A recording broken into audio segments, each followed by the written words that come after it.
Hello everyone. तो स्वागत है आप लोगों का।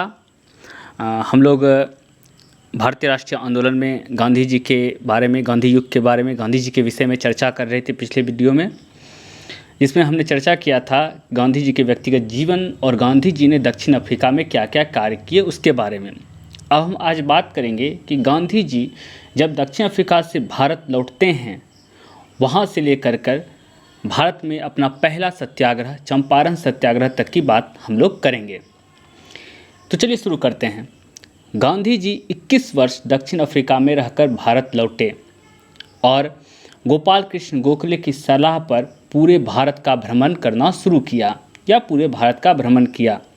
इसी बीच उन्होंने सन 1915 में साबरमती नदी के किनारे अहमदाबाद में अपना पहला आश्रम, सत्याग्रह आश्रम की स्थापना की। 1916 में बनारस हिंदू विश्वविद्यालय के उद्घाटन समारोह में भाषण दिया। भाषण में उन्होंने अंग्रेज़ों और भारतीय राजाओं की चापलूसी की आलोचना की और जनता में अपनी बड़ी छाप छोड़ी। वहाँ उन्होंने ऐसी बात इसलिए की क्योंकि वहाँ सभी बड़े बड़े अमीर और ज़मींदार वर्ग के लोग मौजूद थे।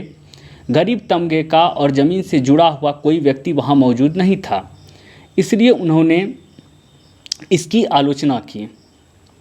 चंपारण सत्याग्रह की पृष्ठभूमि। आखिर चंपारण सत्याग्रह क्यों हुआ? उसका सबसे बड़ा कारण था नील की खेती और तिनकठिया प्रथा।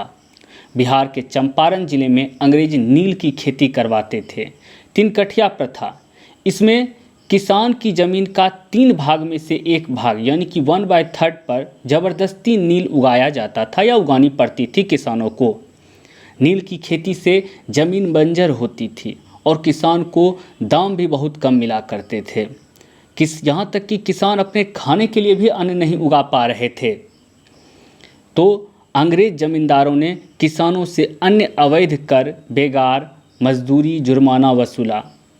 अगर कोई भी किसान नील बोने से इनकार करता था तो उस पर मुकदमा कर भारी जुर्माना लगाया जाता था।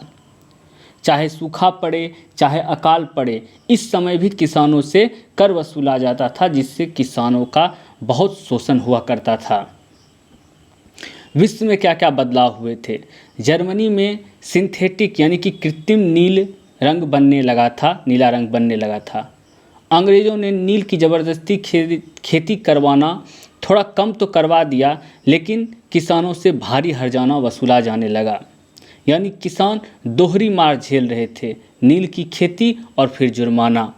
नील की खेती करते थे तो उन्हें उस हिसाब से पैसे नहीं मिलते थे, और नहीं करते थे तो फिर उन्हें जुर्माना लगाया जाता था, उन पर पाबंदियां लगाई जाती थी, उनके ज़मीन तक छीन लिए जाते थे। तब वहीं पर राजकुमार शुक्ल एक बिहार में चंपारण के किसान ही थे जिन्होंने इस पर आवाज़ उठाना शुरू किया। कौन थे राजकुमार शुक्ल? राजकुमार शुक्ल चंपारण बिहार के एक किसान नेता और गरीब कृषक थे। वे खुद भी अंग्रेज़ों की तिनकठिया प्रथा और नील की ज़बरदस्ती खेती से पीड़ित थे। किसानों की पीड़ा को लेकर वे जगह जगह घूमते और नेताओं से मदद मांगा करते थे। किसानों की क्या समस्या थी? अंग्रेज़ों ने किसानों से ज़बरदस्ती ज़मीन का एक हिस्सा, 3 कठिया 1/3 भाग पर नील की खेती करने के लिए लिया करते थे। यह ज़बरदस्ती करना पड़ता था। नील की खेती से ज़मीन खराब होती थी और आमदनी भी नहीं होती थी। बाद में जर्मनी में कृत्रिम नीला रंग बनने से अंग्रेज़ों ने नील की खेती छोड़ तो दी, लेकिन किसानों से हर्जाना वसूलना शुरू कर दिया। इससे किसान और गरीब हो गए और यह मार राजकुमार शुक्ल भी झेल रहे थे, क्योंकि वो भी एक किसान थे। इस सारी समस्याओं को देखते हुए 1916 के लखनऊ कांग्रेस अधिवेशन में राजकुमार शुक्ल पहुंचते हैं, जहां मुस्लिम लीग और कांग्रेस के बीच में एक ऐतिहासिक समझौता हुआ था। इसी अधिवेशन में राजकुमार शुक्ल पहुंचे। उन्होंने मंच पर बोलने वाले बड़े नेताओं जैसे बाल गंगाधर तिलक, पंडित मदन मोहन मालवीय, चित्तरंजन दास आदि नेताओं से मदद की गुहार लगाई, लेकिन किसी ने उनकी बातों को गंभीरता से नहीं लिया। आखिरकार उनकी नज़र मोहनदास करमचंद गांधी पर पड़ी, जो उस समय हाल ही में दक्षिण अफ्रीका से लौटे थे और जनता में नए नेता के रूप में चर्चा में थे। गांधी जी से मिलना राजकुमार शुक्ल ने गांधी जी से मिलकर चंपारण के किसानों की दशा बताई, उनके परेशानियां, उनकी तकलीफ़ों को उनसे शेयर किया। गांधी जी उस समय भारत भ्रमण और अन्य आंदोलन में व्यस्त थे, इसलिए तुरंत आने का वादा नहीं किया। लेकिन राजकुमार शुक्ल भी कहाँ मानने वाले थे। वह गांधी जी के पीछे लगातार घूमते रहे। वे जहाँ जहाँ गांधी जी जाते थे उनका पीछा करते थे, कानपुर, अहमदाबाद, कोलकाता। अंततः राजकुमार शुक्ल की दृढ़ता देखकर गांधी जी ने वादा किया कि वे चंपारण आकर किसानों की स्थिति को देखेंगे। और इसके बाद 1917 में राजकुमार शुक्ल गांधी जी को अपने साथ चंपारण ले गए और यहीं से चंपारण सत्याग्रह की शुरुआत हुई। अब इसी बीच एक कहानी आती है और इसी कहानी के माध्यम से हम समझेंगे कि किस तरह से चंपारण में गांधी जी ने सत्याग्रह के माध्यम से किसानों को इस नील की खेती और तिनकठिया प्रथा से मुक्त कराया। गांधी जी अप्रैल 1917 में राजकुमार शुक्ल के साथ चंपारण पहुँचे। अंग्रेज अधिकारियों ने गांधी जी को जिला छोड़ने का आदेश दिया। इस पर गांधी जी ने यह आदेश मानने से इनकार कर दिया और कहा, मैं यहाँ किसानों की पीड़ा देखने आया हूँ, इसलिए नहीं जाऊँगा।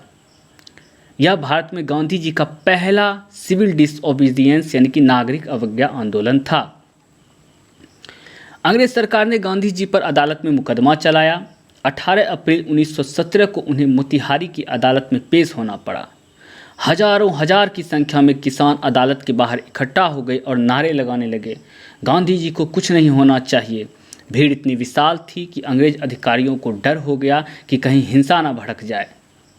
इसी पर सत्य और अहिंसा के पुजारी गांधी जी ने किसानों से शांत रहने की अपील की और कहा, अगर तुम हिंसा करोगे तो मेरी हार होगी। मेरी जान भी तभी सुरक्षित है जब तुम शांत रहो। और इस पर किसानों ने उनकी बात मानी और पूर्णतः शांतिपूर्वक डटे रहे। मजबूरन अंग्रेजों को झुकना पड़ा।